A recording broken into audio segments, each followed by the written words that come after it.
Anggotakan saya sendiri yaitu Naurani Degatsa, NPM 2213053146 dan rekan saya Sinta Aflabina Putri dan NPM 2213053111. Dan saya Cantika Sabila dengan NPM 2213053176. Saya Tasya dengan NPM 2213053109.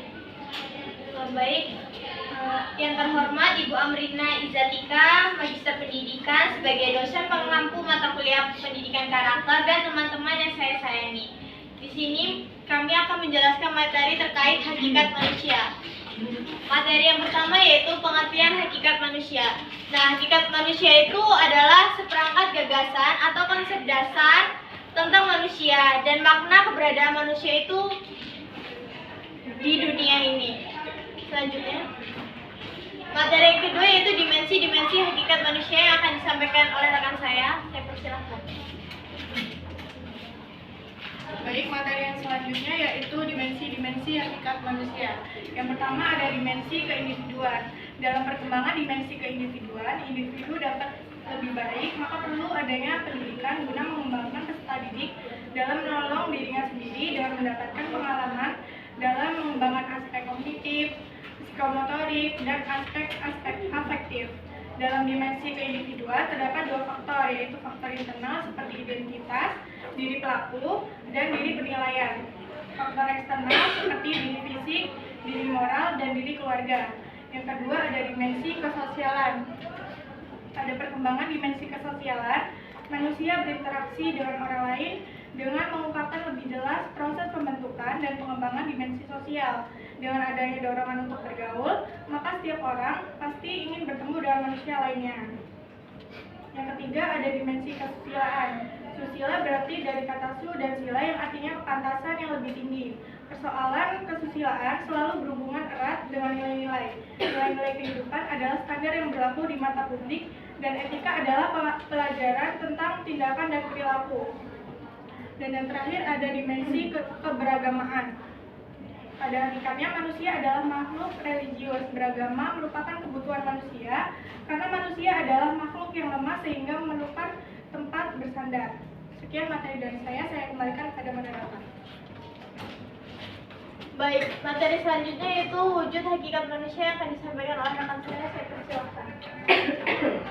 Baik, di sini saya akan menyampaikan materi tentang wujud hakikat manusia. Jadi wujud hakikat manusia itu adalah kan, yang pertama kemampuan menyadari diri. Melalui kemampuan ini, manusia betul mampu menyadari kemampuan yang dimilikinya. Manusia memiliki ciri khas atau karakteristik diri. Dengan kemampuan ini, manusia dapat beradaptasi dengan lingkungannya yang baik, dengan lingkungan individu maupun lingkungan non-pribadi. Nah, yang kedua yaitu kemampuan bereksistensi. Melalui kemampuan ini, manusia dapat menyadari bahwa dirinya memang ada dan eksis dengan sebenarnya. Dalam hal ini, manusia punya kebebasan dalam keberadaannya, sehingga mereka menjadi onderdil diri lingkungannya.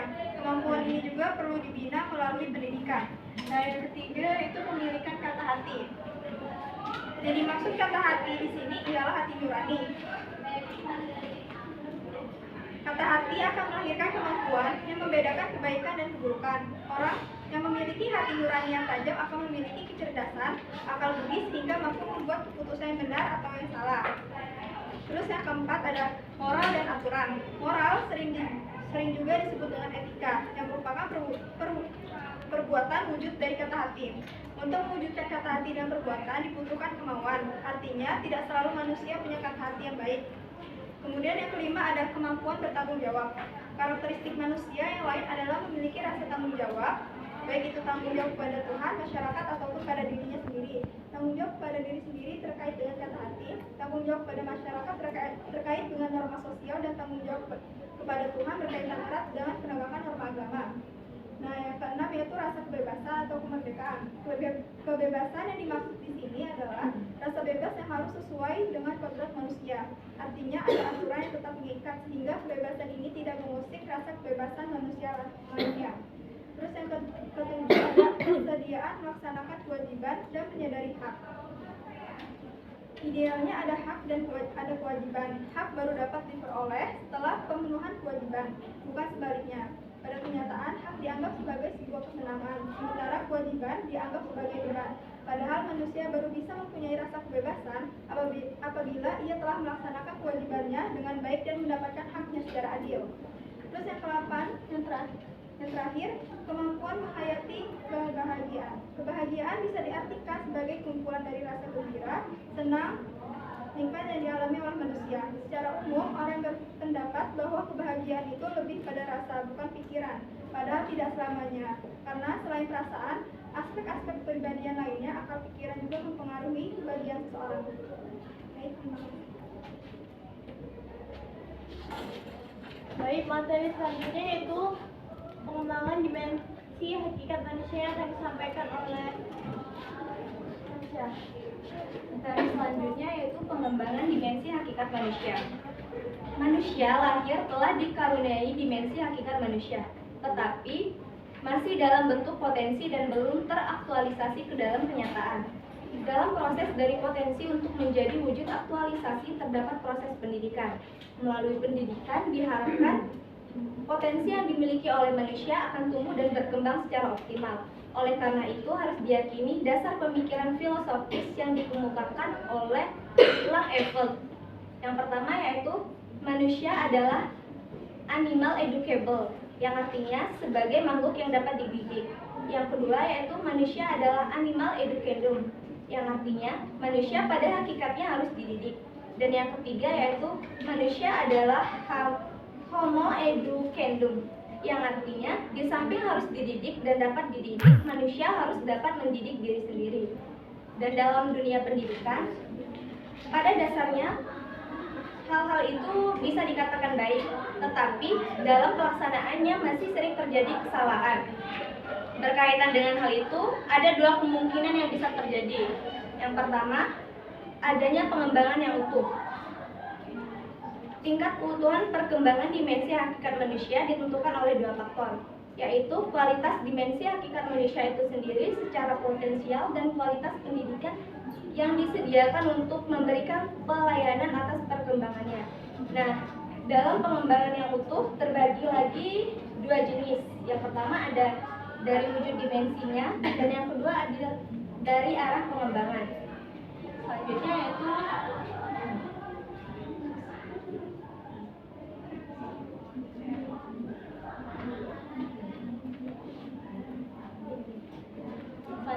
ada pengembangan yang tidak utuh. Pengembangan yang tidak utuh terhadap dimensi hakikat manusia akan terjadi di dalam proses pengembangan jika ada unsur dimensi hakikat manusia yang terabaikan untuk ditangani. Misalnya, dimensi kesosialan didominasi oleh pengembangan dimensi keindividualan ataupun domain afektif didominasi oleh pengembangan dimensi keindividualan. Nah, pengembangan yang tidak utuh juga bisa berakibat dari terbentuknya kepribadian yang pincang dan tidak rentang. Pengembangan semacam ini bisa disebut dengan pengembangan yang patologis. Cukup, saya kembalikan ke moderator. Baik, terima kasih. Materi selanjutnya yaitu hakikat manusia sebagai individu. Nah, pengertian individu sendiri yaitu individu itu berasal dari kata individuum yang berarti kesatuan kecil yang tidak terbagi. Nah, konsep sosiologi itu mengatakan bahwa individu adalah orang yang dapat hidup sendiri tanpa adanya teman. Nah, dalam individu itu ada tubuh, rasa, hubungan, dan rukun. Next. Materi selanjutnya itu ada hakikat manusia sebagai masyarakat. Nah, terdapat beberapa pengertian menurut ahli. Nah, menurut Steinmetz, masyarakat itu adalah sebagian kelompok manusia yang terbesar dari yang terkecil yang mempunyai hubungan erat. Sedangkan menurut Melvin Gerhardt-Schofield, masyarakat adalah kelompok individu yang diorganisasikan yang mengikuti cara hidup tertentu. Sedangkan menurut Kwejaraningrat tahun 1980, masyarakat itu adalah kesatuan hidup manusia yang berinteraksi dengan adat istiadat tertentu. Selanjutnya ada ciri-ciri masyarakat.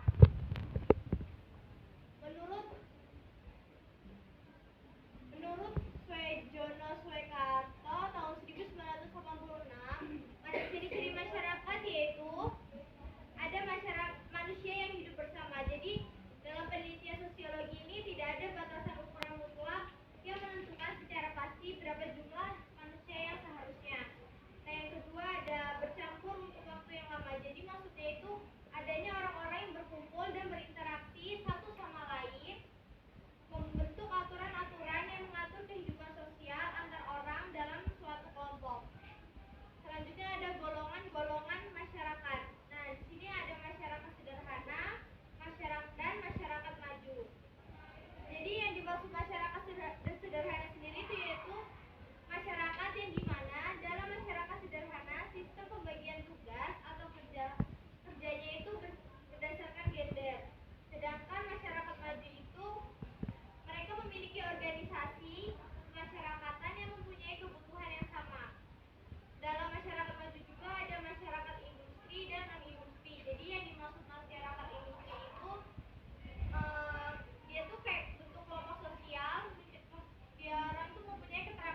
NPM 22130535. Izinkan saya bertanya, apa yang dapat kalian lakukan sebagai pendidik untuk lebih efektif dalam mengembangkan hakikat atau potensi manusia? Baik, terima kasih. Selanjutnya kepada Saudari Alifah, kami persilakan. Baik, izin perkenalan diri. Nama saya Alifah Sulatima, NPM 2213053556. Pertanyaan saya, mengapa untuk menjadi manusia yang sesuai dengan hakikat manusia perlu dilakukan pendidikan? Baik, terima kasih. Selanjutnya kepada Asifah, kami persilakan. Baik, terima kasih kepada moderator. Sebelumnya izin perkenalkan diri, nama saya Asifah Nurhaliza dengan NPM 2213053074. Izin bertanya kepada kelompok 2. Pertanyaannya, mengapa kita perlu mempelajari hakikat manusia dan perkembangannya? Terima Baik, kasih. terima kasih. Pertanyaannya akan kami diskusikan terlebih dahulu.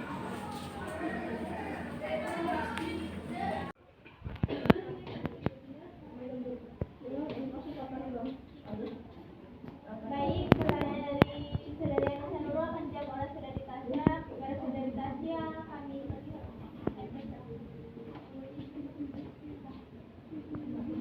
Baik, saya di sini akan menjawab pertanyaan dari Saudari Anissa Nurul. Pertanyaannya saya ulangi, apa yang dapat Anda lakukan sebagai pendidik atau pelajar untuk lebih efektif dalam mengembangkan hakikat atau potensi manusia? Jawabannya yaitu, sebagai pendidik maupun pelajar, ada beberapa langkah yang dapat dilakukan untuk lebih efektif dalam mengembangkan hakikat atau potensi manusia. Yang bisa dilakukan pendidik yaitu yang pertama, memahami potensi setiap murid. Yang kedua, menciptakan lingkungan belajar yang kondusif. Yang ketiga, menjadi panutan yang baik. Dan kita sebagai pelajar yang harus dilakukan yaitu memiliki motivasi yang kuat, mengelola diri dengan baik, mampu mencari peluang untuk berkembang dan bisa berkontribusi untuk orang lain. Apakah cukup jawabannya? Baik, cukup, terima kasih. Baik, saya kembalikan ke moderator. Baik, terima kasih Saudari Tasya. Pertanyaan dari Saudari Alifah akan saya jawab. Pertanyaannya, mengapa untuk menjadi manusia sesuai hakikat manusia perlu dia lakukannya pendidikan? Benar? Jawabannya yaitu karena manusia diciptakan oleh Tuhan dengan berbagai akal dan pikiran, maka dari itu manusia itu membutuhkan pendidikan untuk mengembangkan kehidupannya demi memuaskan rasa keingintahuannya. Pendidikan juga bisa membantu dalam memupukkan nilai-nilai dan etika yang penting bagi kehidupan bermasyarakat. Nah, melalui pendidikan manusia itu diajarkan tentang prinsip-prinsip moral, keadilan, dan tanggung jawab sehingga dapat berkontribusi secara positif dalam masyarakat. Kepada Saudari Alifah, apakah cukup? Cukup, terima kasih. Kepada rekan-rekan yang ingin menambahkan, kami persilakan. Ya, kepada Saudari Ratri, kami persilakan. Izin menambahkan untuk pertanyaan dari Saudara Alif dari yang jawaban dari Naura, kenapa perlu pendidikan? Ya kan benar ya. Nah, kenapa perlu pendidikan? Karena dari usia dini juga pendidikan itu penting karena dari pendidikan itu kita dapat mengayomi dan kita juga mengetahui bagaimana kita sesama menghormati. Terus nanti tadi juga ada di hakikat manusia itu ada dimensi individu, dimensi sosial. Nah, dalam sosial ini kita harus dari pembelajaran pendidik juga harus adanya sosialisasi dan kita mengajarkan pendidik untuk tolong menolong dan membantu teman-teman. Terima kasih. Baik, terima kasih atas tambahannya kepada Saudara Ratri. Kepada rekan-rekan, apakah ada yang ingin menambahkan lagi? Cukup. Baik, terima kasih. Pertanyaan dari Saudari Asifah akan dijawab oleh Saudari Cinta. Kepada Saudari Cinta, kami persilakan. Baik, di sini saya akan menjawab pertanyaan dari Asifah. Pertanyaannya, mengapa kita perlu mempelajari hakikat manusia dan perkembangannya? Jawabannya, kita perlu mempelajari hakikat manusia dan perkembangannya karena untuk memahami diri sendiri dan orang lain, memperbaiki hubungan, mendukung pertumbuhan pribadi dan sosial, serta memandu keputusan etis dalam kehidupan sehari-hari. Terima kasih dan cukup. Saya cukup. Terima kasih. Kepada rekan-rekan yang ingin menambahkan, kami persilakan. Kami di sini membuka termin kedua. Kepada rekan-rekan yang ingin bertanya, kami persilakan. Kepada Saudari Sisna Baik, izin memperkenalkan diri. Nama saya Sunawati dengan NPM 2213053244. Pertanyaannya, mengapa pendidikan tidak dapat dipisahkan dari hakikat manusia? Baik, terima kasih. Baik, terima kasih kepada Saudari Sisna. Ada yang bertanya lagi? Kepada Saudari Amanda Devi, kami silakan. Baik, terima kasih kepada moderator. Sebelumnya, izin memperkenalkan diri. Nama saya Amanda Devi Radita dengan NPM 2213053215. Pertanyaan saya, bagaimana pendidikan dapat membantu manusia mencapai aktualisasi diri sesuai dengan hakikatnya? Baik, terima kasih. Kepada Saudari Anissa Jatuh, kami persilakan. Baik, terima kasih moderator. Izin memperkenalkan diri, nama saya Anissa Satrita Koni dengan NPM 21305352. Pertanyaan saya, apakah hakikat kehidupan manusia ada hubungannya dengan pendidikan? Terima kasih. Baik, terima kasih. Pertanyaannya akan kami diskusikan terlebih dahulu.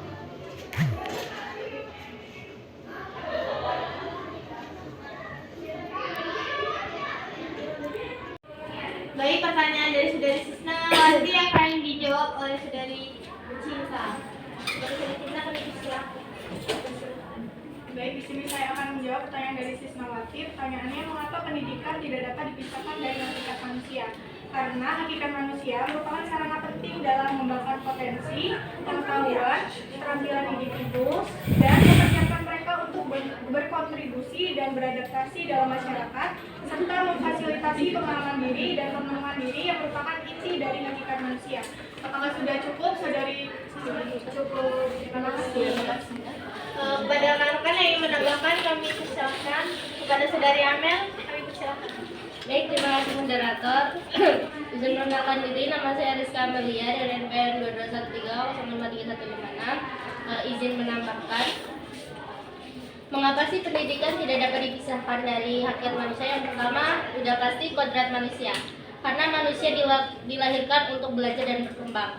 Jadi melalui pendidikan jadi alat untuk memenuhi kodrat manusia itu sendiri. Yang kedua, sudah menjadi fitrah manusia.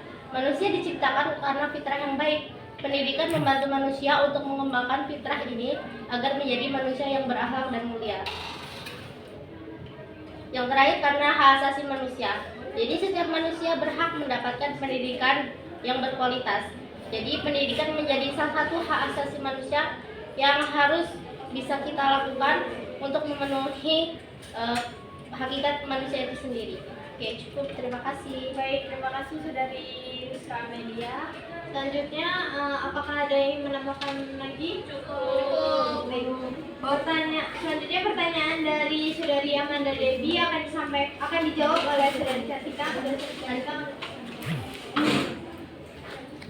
Baik, di sini saya akan menjawab pertanyaan dari Devi, yaitu pertanyaannya, bagaimana pendidikan dapat membantu manusia mencapai aktualisasi diri sesuai dengan hakikatnya.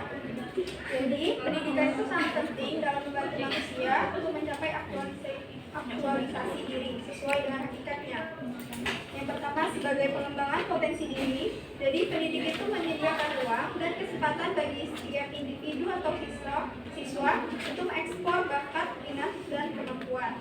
Pendidikan juga membekali setiap individu dengan pengetahuan dan keterampilan yang dibutuhkan untuk mencapai tujuan siswa guna memahami dunia yang lebih baik dan membuat keputusan yang tepat. Bagaimana Saudara Devi? Terima kasih. Yang terakhir yaitu dari Saudari Anissa Jatun, akan saya jawab sendiri. Pertanyaannya tadi adalah, apakah hakikat kehidupan manusia ada hubungannya dengan pendidikan? Jelas adanya. Karena hakikat manusia itu memiliki hubungan yang erat dengan pendidikan.